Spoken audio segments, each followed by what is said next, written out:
Hello, I'm Z.R.C. Films. This is a read aloud of my new story from the Shadow Files. Now like, subscribe, lock your doors, turn your lights off and listen. There was a young woman named Emily who had always been plagued by nightmares. Every night, she would toss and turn in her sleep, tormented by vivid and terrifying dreams that she couldn't shake off. But as she grew older, her nightmares only grew worse. One night, Emily had a particularly vivid dream. In the dream, she found herself wandering through a dark and misty forest, with no idea how she had gotten there. As she walked deeper into the woods, she began to feel a sense of unease, as though she was being watched by something unseen. Suddenly, she heard a faint whispering sound, like the rustling of leaves in the wind. She turned around, but there was no one there. The whispering grew louder, until it was a deafening roar that seemed to come from all around her.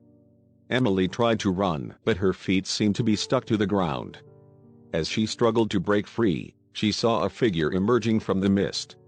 It was a tall, shadowy figure with glowing eyes that seemed to bore into her soul. Emily screamed, but no sound came out. She was trapped, helpless, in the grip of this terrifying dream. And then she woke up. Emily sat up in bed, gasping for air, drenched in sweat. She tried to shake off the dream, but it lingered in her mind like a dark cloud. The next night, Emily had another nightmare. This time, she found herself in an old mansion, with creaking floorboards and flickering candles. She heard a soft, eerie music that seemed to come from nowhere. As she walked through the mansion, she saw strange, twisted figures lurking in the shadows. Emily tried to run, but the mansion seemed to be endless, with no way out. She turned a corner and found herself face to face with a figure that looked like a grotesque caricature of a human being. It had a twisted, contorted face, with eyes that glowed like hot coals. The figure reached out to touch her, and Emily felt a cold, clammy hand close around her neck. She struggled to break free, but the grip only tightened. She was trapped, once again, in the grip of a terrifying dream. The nightmares continued, night after night, until Emily was no longer sure what was real and what was merely a figment of her imagination. She began to see things in the waking world that she had only seen in her dreams. Emily's life began to spiral out of control. She was sleep-deprived, paranoid, and constantly on edge. Her friends and family noticed that she had become distant and withdrawn, but she couldn't bring herself to confide in anyone about her nightmares. One day, Emily decided to seek professional help. She went to see a psychiatrist who specialized in sleep disorders, hoping that he could help her make sense of her terrifying dreams. But as she described her nightmares to the doctor, she couldn't shake the feeling that he was hiding something from her. As she left the psychiatrist's office, Emily felt a sense of dread wash over her.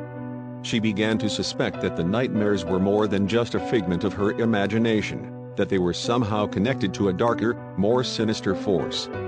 One night, as she slept, Emily felt a hand on her shoulder. She opened her eyes to see a figure standing at the foot of her bed.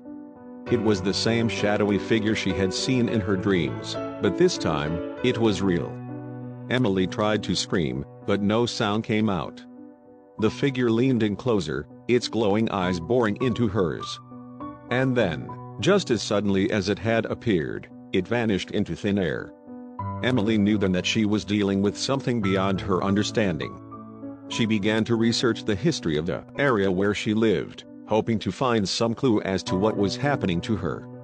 And that's when she discovered the truth. The land on which her house was built had once been a burial ground for a notorious cult. The cult had conducted unspeakable rituals in the name of their dark god, and their spirits still haunted the area to this day. Emily knew then that her nightmares were not just a product of her own mind, but a manifestation of the evil that still lingered in the land. She knew that if she didn't act fast, she would be consumed by the darkness forever. She sought out a local priest who had experience with exorcisms and begged him to help her rid the house of the evil spirits. Together, they performed a ritual that lasted for hours, calling on the power of God to banish the darkness from the land. When it was over, Emily felt a sense of peace that she hadn't felt in years. She knew that the nightmares would never truly go away, but she also knew that she had the strength to face them, and that she would never be alone in her fight against the darkness. Despite feeling a sense of relief after the exorcism, Emily's nightmares continued to haunt her. She would wake up in the middle of the night, screaming and sweating, with the feeling that someone or something was watching her. As time went on, the nightmares became more vivid and terrifying than ever before. Emily would see glimpses of the shadowy figure, hear whispers in the darkness, and feel a cold, clammy hand on her shoulder. She tried to convince herself that it was just her imagination, but deep down, she knew that the darkness had never truly left. One night, as Emily slept, she heard a faint whispering sound. It was a sound that she had heard before, in her nightmares.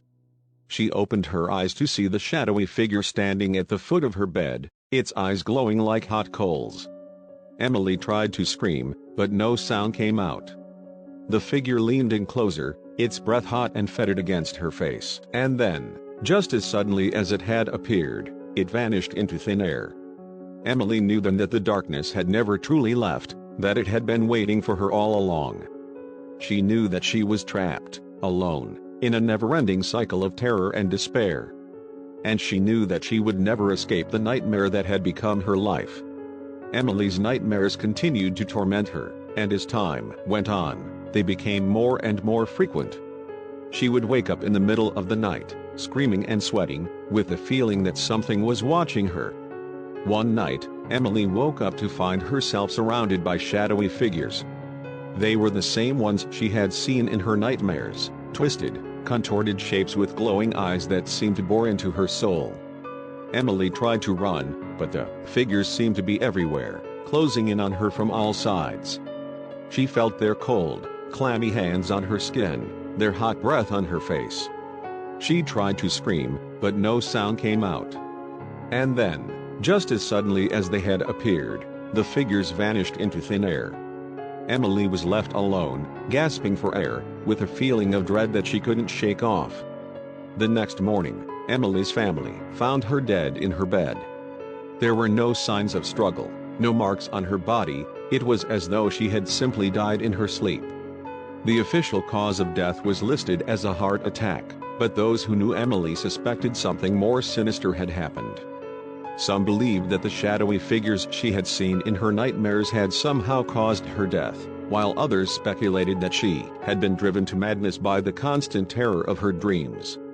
Whatever the truth was, one thing was certain: Emily's nightmares had claimed her life, and her family was left to mourn her passing and wonder what horrors lay beyond the veil of sleep. Several weeks after Emily's death, a police officer sat in a church, speaking to a priest. He had been assigned to investigate Emily's death, and he had been unable to shake off the feeling that there was something more to the case. As he spoke to the priest, he described the strange events that had surrounded Emily's death, the nightmares, the shadowy figures, the sense of overwhelming dread. The priest listened intently, nodding his head as if he already knew what had happened. When the officer finished his report, the priest spoke. "I believe that Emily was tormented by a dark force," he said. "A force that has been present in this land for generations. It is a force that cannot be seen, but it can be felt. It is a force that preys on the weak, the fearful, and the lost. And it will continue to do so until it is banished from this world." The police officer felt a chill run down his spine as he listened to the priest's words. He knew that there was something beyond his understanding at play here, something that he would never be able to explain or comprehend. As he left the church, the police officer couldn't help but wonder how many others had been tormented by the same darkness that had claimed Emily's life. And how many more would suffer the same fate in the future. He knew one thing for certain: the nightmare was far from over. Determined to put an end to the darkness that had claimed Emily's life, the police officer, along with Emily's family and a few other brave souls, decided to burn down the house where she had died. They believed that by destroying the source of the darkness, they could finally rid the land of the shadowy figures that had haunted their nightmares. As they set fire to the house, the group watched as the flames engulfed the structure, consuming everything in their path. But as the fire spread, they began to hear the same whispering sound that Emily had heard in her nightmares. It was a sound that sent shivers down their spines, a sound that seemed to be coming from all around them. Suddenly, the shadowy figures appeared out of the darkness, surrounding the group on all sides. They were more numerous and more powerful than ever before, their glowing eyes fixed on their prey. The group tried to run, but the figures were too fast, too powerful. One by one, they were taken down by the creatures, their screams echoing through the night. As the last of the group fell, the shadowy figures vanished into thin air, disappearing into the darkness. In the days that followed, a massive manhunt was launched for the creatures, but they were never found. One day, a man dressed in all black appeared in the town. He approached the police officer who had investigated Emily's death, and spoke to him in a low, hushed voice. "We should not look for them," he said. "They are beyond our understanding. Their presence in this world is a reminder of the darkness that lies within us all. It is a darkness that we must confront and overcome, if we are to have any hope of surviving in this world." The police officer listened to the man's words, feeling a sense of unease wash over him. He knew that the shadowy figures were still out there, somewhere, waiting for their next victim. And he knew that he would never be able to rest until they were finally banished from the land, once and for all. The next day, the man in black returned to the town with a team of government officials and scientists.